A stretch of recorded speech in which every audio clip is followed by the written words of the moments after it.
All right, so last thing, so you have, then the other stimulation would be hydrogen ions in the lumen, meaning, basically meaning you're coming from the stomach, right? And if it's going into the, and if you're going into the intestines, right? If you feel, the intestines feel hydrogen ions in the intestines, you're gonna have another stimulation, right? Yep. So So you know the S cells secrete secretin. Yeah. Secretin then work on ductal cells. Ductal cells are then going to create bicarb. And we know that we said CCK and acetylcholine both potentiate the effects of the S cells, which is secretin, right? Which is then end up releasing bicarb because you're working on the ductal cells. Yeah. We said that in the first part on the top left of the video where it says secretin, CCK, and acetylcholine in a triangle. So we definitely have to know these. Yep, so that's hydrogen ions in the acidic lumen. Next is the digestive products in the intestinal phase, Yep. which is 50 to 80%, right, Yeah. of the intestinal phase makes up. You can see that from the stomach entering the duodenum, fatty acids, amino acids, and peptides. You can break it down to acetylcholine and then I cells. Acetylcholine from the vagal reflex is going to work on the acinar and ductal cells to increase both enzymes and bicarb. And then the I cells, which is going to stimulate from CCK, work on the acinar cells, which only release an increase in the zymogens or the enzymes needed for fatty acid, amino acid, and digestion. Okay. So basically, fatty acids lead to an increase in CCK release. Fatty acids, yeah, lead to increase in CCK. I knew that, I think, but I feel like there's more detail to it, you know what I mean? That's what I thought. All right, small intestine secretions, we'll go through this. So what are we saying up top here? We said small intestine. So, okay, so the secretions in the small intestine. So we're actually just talking about the small intestine right now. He said basically it wasn't as important. All you have in the small intestine is you have a watery mucus with GI hormones. It's got some hormones in it, and it's basically a mucus. That's the most important thing about it. But again, it's not even that important. It's an alkaline solution which you use to neutralize chyme. Chyme, you said, is the fluid, the acidic fluid that's going from, really, it's the food and all the hormones and everything kind of mixed together going from the stomach to the duodenum is what you said. So, small intestine secretions, it's a watery mucus. You have CCK and secretin coming together, and these two together can slow down gastric motility and secretion, right? And think about why you would do that. Why would you slow that down? You would want to decrease transit time and increase absorption. The most Good. absorption we have is in the small intestine.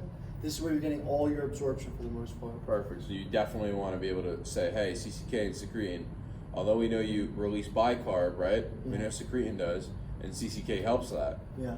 We got to stop. We got to slow you down so we can actually absorb what's here. Yeah, so I guess secretin is releasing bicarb, Yep. right? And CCK releases what? Well, it has contraction of the gallbladder. I know it releases bile. It's going to be able to get bile all the way into the small intestine. And also relaxation of the hepato-pancreatic sphincter. Yeah, that's important. So like little details like that, like CCK relaxes the hepato-pancreatic sphincter. Okay, functions of this fluid, this watery fluid we're talking about, there's a couple of them. The first one is that it's going to aid in lubrication and motility, right? First one is it aids in lubrication and motility. It's basically going to lubricate your lumen of your small intestine. If you don't have lubrication, you're not going to have any gut motility. It would be gut obstruction. Second one, you're going to provide sodium to absorb nutrients. Example would be glucose in the SGLT1 transporter. What that's saying is it's saying, hey, sometimes you need to use sodium in order to uptake things, whether it's a symporter or an antiporter. One of the examples is you need sodium to uptake glucose and different sugars through the SGLT1 transporter. So if you're just sitting there and I'm eating sugar all day, I'm not eating any, I'm not intaking any sodium. If you're not intaking any sodium, what this is going to do as a response, right, or just as a natural response, is it's going to provide some sodium for you no matter what, because we want to aid in optimal absorption. So it will provide some sodium to you. It's going to lubricate you as far as the intestines go. You're going to have antibody secretion from crypts, right? And we'll get to that in a little bit. That's pulling fluid out of these crypts, right, that are in the small intestine for protection of the gut, to protect the gut. And then we talk about infection and irritation. If you have any kind of infection or irritation in your gut, say if you had an infection or irritation in your stomach, which is a little higher up, the body's natural response would be to throw it up. You try to throw it up and get it out. But if you had an infection or irritation in your small intestine or any of the intestines, the best thing it's going to do is it's going to try to increase secretions to try to flush it out. Literally, you're trying to wash out an infection or flush out an infection, right? Basically, we were saying it would go to the feces. For the fluid secretion being pulled from the crypts, you have a big diagram here. We need to make sure we know everything on this diagram, right? Yep. So this was what? This was the fluid secretion being pulled from the crypt. So you're basically how do you get fluid into the lumen, basically? Pulling water, or I guess pulling sodium, which would then, we know the rule, water follows salt. So water is going to paracellularly follow through osmosis as well. Yep. And follow the chlorine. So what you're doing is say, hey, I can create a negative lumen. How would I create a negative lumen? Well, I have a sodium, potassium, ATPase, right, pumping out sodium into, or I guess reabsorbing sodium, and then secreting potassium. And then that gradient creates the NKCC transporter, or symporter, to allow 2 chlorine molecules in, potassium and a sodium. Yep. What that does is now we have 2 mechanisms to release and secrete it into the lumen for chlorine. We can have either stimulated by cyclic AMP, right, the CFTR channels, which is important for cystic fibrosis, or you can have the calcium-induced chloride channels, calcium-activated chloride channels. And what that does is that is stimulated by calcium instead of cyclic AMP. So you have to be careful that there's 2 different channels, but this increases the amount of chlorine that is being secreted into the lumen. And by creating such a negative charge, sodium is going to want to counteract that negative charge. So sodium will travel paracellularly and bind to the Cl to create NaCl, and then water follows salt. So this is how you pull water out of the cell, out from the crypts, by basically creating such a negative lumen charge. Yeah, that's exactly. Pulling the sodium. When sodium is, water's going to fall. Yeah, that's literally exactly it. All right, so we need to make sure we know those channels for sure. Yep. Now let's go to the large intestine. How are we doing on time?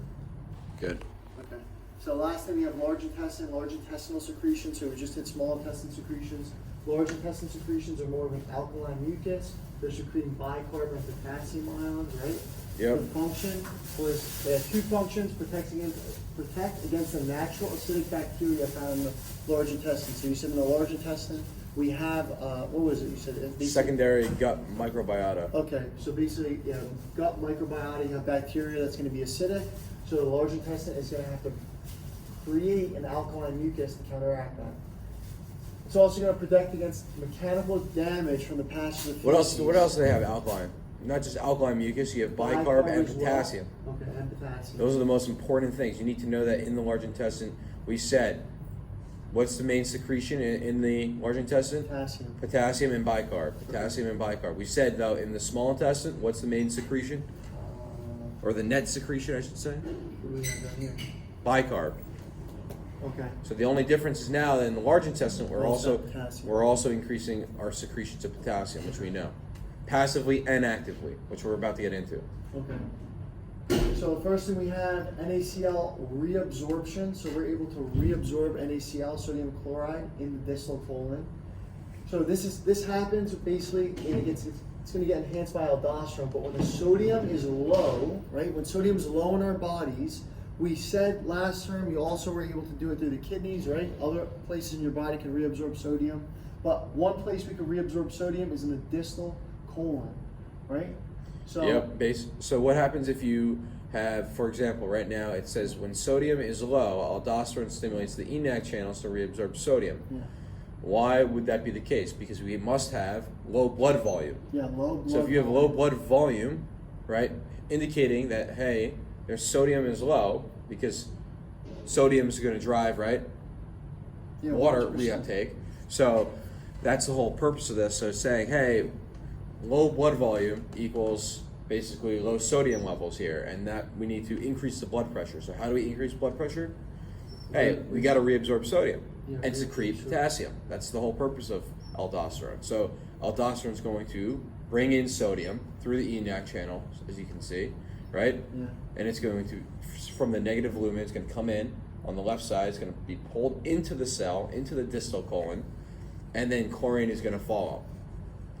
Which then means water is going to follow. Water's going to follow. So that's how you increase your blood pressure. Oh, that literally makes sense. All right, cool. So this is in the distal colon, reabsorption of sodium chloride in the distal colon, because like you said, we have a low blood volume, right? Or low fluid volume. It makes sense you're in the ECF here, right?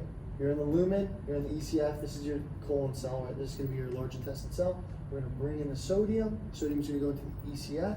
Chloride's going to passively follow, right? Paracellular, and then water will follow. Yep. All right, so that makes sense. So that's how you reabsorb sodium in order to An ACL in order to increase your blood volume based on being stimulated by aldosterone. Yeah. All right. So then if you look at the potassium secretions, you have passive and active. Yeah. Passive on the left secretion is also in the distal colon. We're only talking about the distal colon right now. And you can see that on the right side you have the on the ECF side, you have the sodium, potassium, ATPase, 3 Na are being pumped out, 2 K is being pumped in. And then you have, on the lumen side, you have your ENaC channel once again. Sodium is rushing in, right? Oh, you're on this one right here? Passive? Yep. Okay, passively. So sodium is rushing in, right? What is creating though, because the sodium goes towards the ECF, potassium is being secreted passively now, right? Into the luminal potential to balance out the negative lumen potential, because sodium, a positive ion, is now being pumped and being reabsorbed into the cell, creating a more negative potential in the lumen, allowing the potassium to passively be secreted to counteract that negative lumen potential, because potassium is a positively charged ion. Okay, what do we put down here? It says potassium can be absorbed or secreted in the gastrointestinal tract, right? Yep. Gastrointestinal tract plays a minor role compared to the kidney. Yep. Potassium absorbed in the proximal gastrointestinal tract, whereas it's secreted distally. For the most part, that's what you said. And then we said stool has high potassium levels. Perfect. Right, that makes sense. So this is passive secretion of potassium. And we know that in the small intestine, because we just said that potassium is absorbed proximally in the GIT, right? Yeah. That means in the small intestine, potassium is absorbed, but in the large intestine, potassium is secreted.